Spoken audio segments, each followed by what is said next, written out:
नमस्कार दोस्तों। आज के इस दिलचस्प विश्लेषण में हम बात करने वाले हैं धनु राशि वालों के लिए जून 2026 के बहुप्रतीक्षित खगोलीय पूर्वानुमान के बारे में। बिना किसी देरी के एकदम सीधा मुद्दे पर आते हैं और देखते हैं कि स्रोत सामग्री के अनुसार सितारे क्या खास और नई संभावनाएं लेकर आ रहे हैं। स्रोत में एक बहुत ही कमाल का विचार दिया गया है। जिंदगी में गिरना भी बहुत जरूरी है, क्योंकि तभी पता चलता है कि कौन सच में हाथ पकड़ता है और कौन सिर्फ तालियां बजाता है। सच कहूं तो ये बात धनु राशि के जातकों के लिए इस महीने एकदम सटीक बैठती है। ये समय सिर्फ किस्मत के भरोसे बैठने का नहीं है, बल्कि मुश्किलों को पार करके अपने असली करीबियों और अपनी खुद की छिपी हुई आंतरिक ताकत को पहचानने का है। अब जरा इस नंबर पर गौर करते हैं।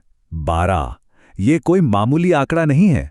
जरा सोचिए, धनु राशि के स्वामी ग्रह यानी बृहस्पति को वापस अपनी सबसे शुभ और उच्च अवस्था में आने में पूरे 12 साल लग गए हैं। एक दशक से भी लंबे इंतजार के बाद विकास और ज्ञान की इस शानदार ऊर्जा का लौटना, यकीन मानिए, ये किसी बड़े खगोलीय जश्न से कम नहीं है। इस दुर्लभ मौके को और भी गहराई से समझने के लिए इस पूरे विश्लेषण को रोजमर्रा की जिंदगी के 5 मुख्य हिस्सों में बांटा गया है। पहला, जून के दुर्लभ ज्योतिषीय बदलाव। दूसरा, सेहत और पढ़ाई लिखाई। तीसरा, प्यार और शादी की दिशा। चौथा, करियर और किस्मत। और पांचवा, कुछ बहुत ही जरूरी उपाय। तो चलिए सबसे पहले देखते हैं खंड 1, जून में होने वाले दुर्लभ ज्योतिषीय परिवर्तन। अगर हम ब्रह्मांड की इस बिसात को देखें तो ये वाकई हैरान करने वाला है। एक साथ 5 प्रमुख ग्रह अपनी जगह बदलकर एक बेहद असामान्य ऊर्जा वाला माहौल बना रहे हैं। बृहस्पति 8वें भाव में उच्च के हैं, बुध 7वें में, मंगल 5वें में, शनि 4थे और केतु 9वें भाव में बैठे हैं। सच में इतने सारे ग्रहों का एक साथ शिफ्ट होना पूरे महीने की गतिशीलता को पूरी तरह से बदल कर रख देता है।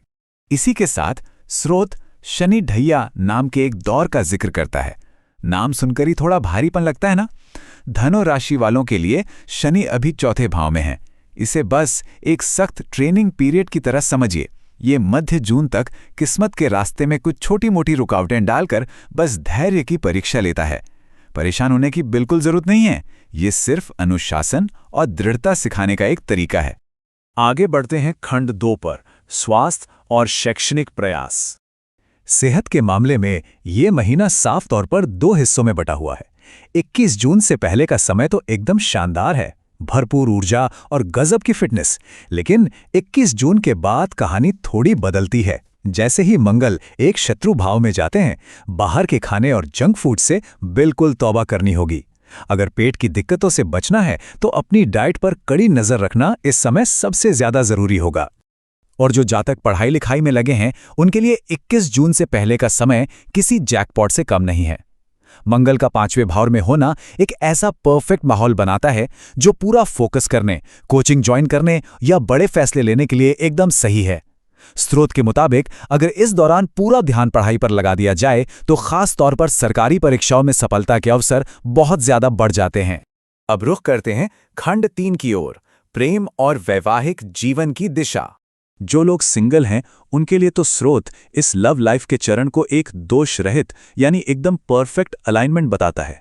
5वें भाव में मंगल और 8वें भाव में उच्च के बृहस्पति का ऐसा गजब का तालमेल बन रहा है कि पार्टनर के साथ बहुत गहरी समझ और अटूट सपोर्ट देखने को मिलेगा।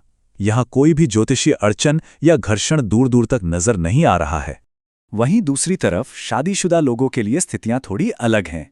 22 जून से पहले का समय साथ मिलकर घूमने फिरने और साझा प्लानिंग करने के लिए बहुत बढ़िया है। लेकिन जैसे ही 22 जून को बुध 8वें भाव में जाते हैं, एक छोटा सा अलर्ट है। जीवन साथी की सेहत पर बहुत ज्यादा ध्यान देने की जरूरत होगी। बस थोड़ी सी एक्स्ट्रा सतर्कता से सब कुछ आसानी से संभाला जा सकता है। अब आते हैं उस हिस्से पर जिसका शायद सबको सबसे ज्यादा इंतजार था। खंड 4, करियर, भाग्य और व्यापार के तारीखें तो जैसे इस महीने का अल्टीमेट रोड मैप है। इन्हें तो नोट ही कर लेना चाहिए। 14-15 जून के आसपास किस्मत अचानक से चमक उठती है। यही वो समय है जब बड़े निवेश किए जा सकते हैं। फिर 21 जून को, जैसा हमने बात की, सेहत को पहली प्राथमिकता बनानी है। और 22 जून, इस दिन के बाद तो ऑफिस में किसी भी तरह की बहस या विवाद से बिल्कुल दूर रहना ही समझदारी होगी। बिजनेस और करियर से जुड़े लोगों के लिए स्रोत एक बहुत ही शानदार संकेत देता है। पंच महापुरुष राजयोग। ये तब बनता है जब बुध 7वें भाव में आते हैं। ये सच में कोई आम बात नहीं है। ये पुरानी ऑफिस पॉलिटिक्स, अड़चनों और आलस्य को एकदम साफ कर देता है। बिजनेस को बढ़ाने और नई जॉब हासिल करने के लिए ये एक बहुत बड़े उत्प्रेरक की तरह काम करता है। अंत में बात करते हैं खंड 5 की, महत्वपूर्ण उपाय और दैनिक अभ्यास। इन सारे खगोलीय ऊर्जाओं को संतुलित करने और पूरा फायदा उठाने के लिए स्रोत सिर्फ 3 बहुत ही आसान से काम बताता है। पहला, रोज बृहस्पति के बीज मंत्र ओम ग्राम ग्रीम ग्रौम सहा गुरुवे नमः का 108 बार जाप। दूसरा, मानसिक और शारीरिक मजबूती के लिए हर दिन हनुमान चालीसा का पाठ। और तीसरा, रोज सुबह उगते सूरज को लगातार जल चढ़ाना। ये छोटे छोटे काम सिर्फ दर्शक बने रहने के बजाय इन शानदार ऊर्जाओं के साथ सक्रिय रूप से कदम मिलाने में मदद करेंगे। और इसी के साथ हम इस दिलचस्प विश्लेषण के अंत में आते हैं। जब बृहस्पति पूरे 12 साल बाद ऐसी बेमिसाल ऊर्जा लेकर आए हैं, तो असली सवाल ये है, जब ब्रह्मांड एक दशक से भी ज्यादा समय से बंद पड़े दरवाजों को खोल रहा है, तो धनु राशि वाले अपने भविष्य को चमकाने के लिए इन दरवाजों से कैसे गुजरेंगे? ये वाकई सोचने वाली बात है ना? इसी सवाल के साथ आज की ये चर्चा यहीं खत्म करते हैं। हमारे साथ जुड़ने के लिए बहुत बहुत धन्यवाद।